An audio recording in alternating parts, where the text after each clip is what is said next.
Shyam steel flexi strong TMT बार, ये strong के साथ फ्लेक्सिबल भी है। आपदा मुसीबत कोई भी आए, ये घर को अटूट बनाए। जब टीएमटी फ्लेक्सी स्ट्रॉन्ग, तो घर रहे हमेशा के लिए स्ट्रॉन्ग।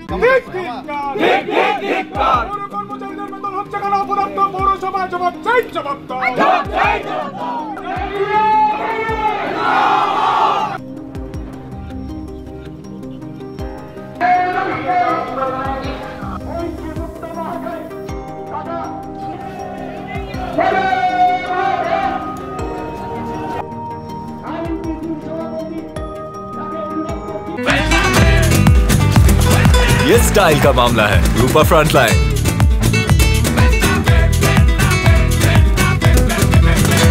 কোনো যদি তথ্য দিতে পারে উনি, তাহলে নিশ্চয়ই সেই নিয়ে কথা বলা যেতে পারে।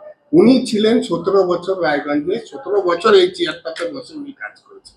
কিন্তু আমরা দেখেছি 17 বছরে আপনারা যেসব বলছেন পুকুর বন্ধ, নয়নজলি বন্ধ, সেগুলো অলরেডি করে গেছে। তারপরে আর কিছু পুকুর আর নয়নজলি বাকি নেই।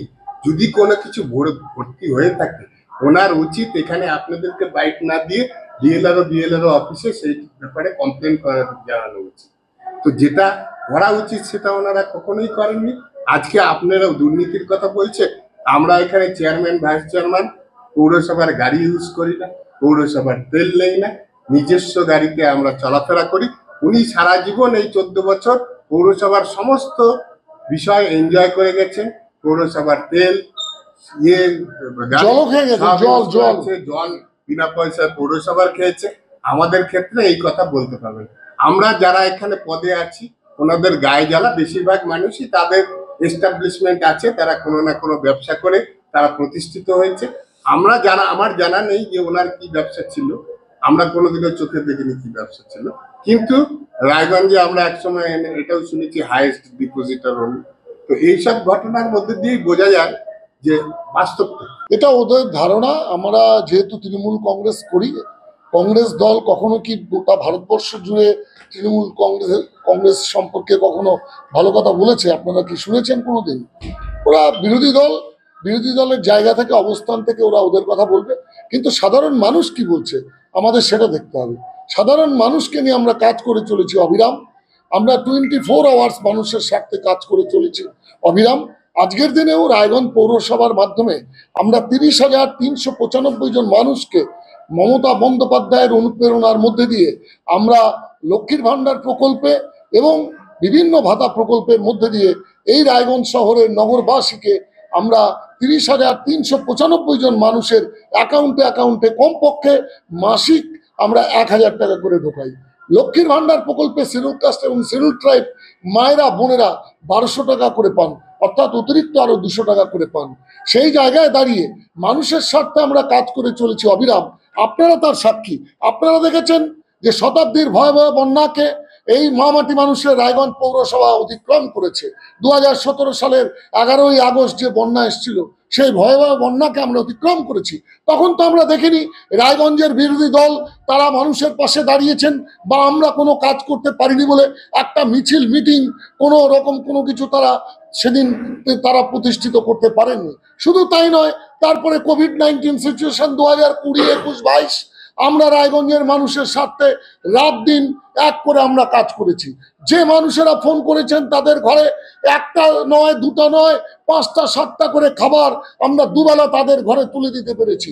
আমরা কোভিড আক্রান্ত মানুষকে হাসপাতালে, নার্সিংহোমে নিয়ে গেছি। আমরা তাদেরকে সুস্থ করে তাদের কাছে ফুল দিয়ে, তাদেরকে স্যানিটাইজার দিয়ে, বিভিন্ন রকম ভাবে আমরা তাদেরকে ওষুধ দিয়ে, খাদ্য খাবার দিয়ে, সাপোর্ট দিয়ে তাকে পরিবারের কাছে তুলে দিয়েছি। আমরা এই কাজগুলো করিনি, আজকে তারা কাজ করেনি, তাই মানুষ তাদেরকে রিজেক্ট করেছে। আজকে যে কংগ্রেস দল এখানে এসছে, আপনারা দেখেছেন এই টার্মে 2021, 2024-এর উপনির্বাচন দুটাতেই কিভাবে মোহিত সেনগুপ্ত পরাজিত হয়েছে। রায়গঞ্জের মানুষ তাকে বারে বারে রিজেক্ট করেছে। তিনি হ্যাট্রিক করেছেন হারার ক্ষেত্রে। বিধানসভা নির্বাচন, দুটো নির্বাচন এবং পৌরসভা নির্বাচন, 2017-র পৌরসভা নির্বাচন, 2021-এর বিধানসভা নির্বাচন, 2024-এর উপনির্বাচনে উনি হারার হ্যাট্রিক করেছেন। তাই আপনারা তো জানেন যে গত 2024 সালের জুন মাসের পর কোনো আন্দোলনে যায়নি, কোনো আন্দোলন নেই কংগ্রেসের।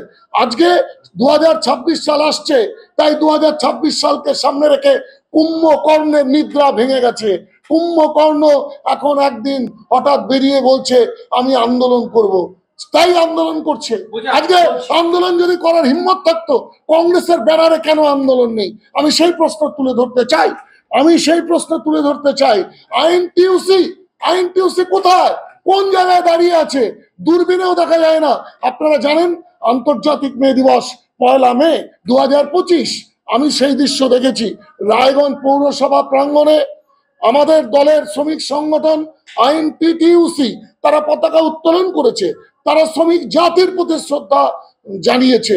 আমরা দেখেছি সিপিএম এর শ্রমিক সংগঠন সিআইটিইউ তারা এখানে পতাকা উত্তোলন করেছে, অথচ কংগ্রেস পার্টির আইএনটিইউসি শ্রমিক সংগঠন তারা আন্তর্জাতিক মে দিবসে পতাকা পর্যন্ত উঠাতে পারেনি। সেই দূরবীনে দেখা আজকে আইএনটিইউসি আসছে রায়গঞ্জ পৌরসভায় এই নাটকবাজি করতে। এটা নাটক, এটা একটা নাটকের প্লট। আগামী 2026-এর নির্বাচনকে সামনে রেখে বলছে। কাকে অ্যাটাক করতে চাইছেন? মমতা ব্যানার্জিকে ওদের দল ছুতে পারবে না। ওরা তো দাঁড়িয়েছিল 2021-এর নির্বাচনে, সিপিএম এবং কংগ্রেস জিরো। আজকে জিরো যাদের বিধানসভায় আসন, তারা বড় বড় কথা বলছে। বিধানমঞ্চ এবং কলকাতা ভবন তার টাকা 9-6 হচ্ছে, টাকা জমা পড়ছে না।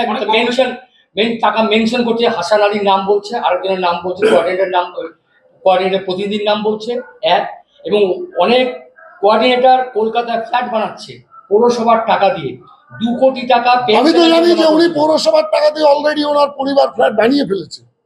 এই অভিযোগটা আমি তো এটা জানি, আমার কাছে তো এই খবর আছে যে আগে যারা আমাদের এই সমস্ত চেয়ারে ছিলেন তাদের পরিবারের লোকরা অলরেডি ফ্ল্যাট বানিয়ে ফেলেছে, আর আমাদের নামে অভিযোগ করছে ফ্ল্যাট বানিয়ে ফেলেছেন।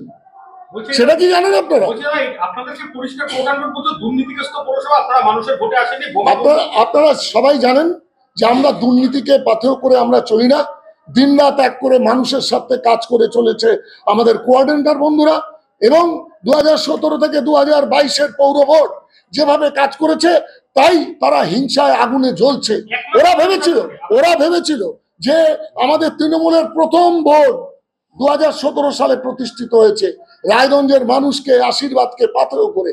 আমাদের দুর্নীতিমুক্ত স্থায়ী উন্নয়নমুখী পৌর ভোট আমরা রায়গঞ্জবাসীকে, রায়গঞ্জ নগরবাসীকে, মামাটি মানুষের রায়গঞ্জ পৌরসভা উপহার দিয়েছে। আপনারা দেখেছেন। আমরা ভয় পাই না। আমরা উপনির্বাচনেও ডিসিশন নেয় রাজ্য সরকার যেই মুহূর্তে ডিক্লেয়ার করবে, এবং নির্বাচন কমিশন যেই মুহূর্তে ডিক্লেয়ার করবে পৌর ভোটের কথা, আমরা ভোটে যেতে রাজি। এবং আমরা জানি মানুষের আশীর্বাদ আমাদের সাথে আছে। আগামী দিনে নিঃসন্দেহে আমরা আবার দেখবেন ব্যাপক মেজরিটি নিয়ে, যেভাবে উপনির্বাচনে আমরা 27-এ 26টা ওয়ার্ডে জিতে এসেছি,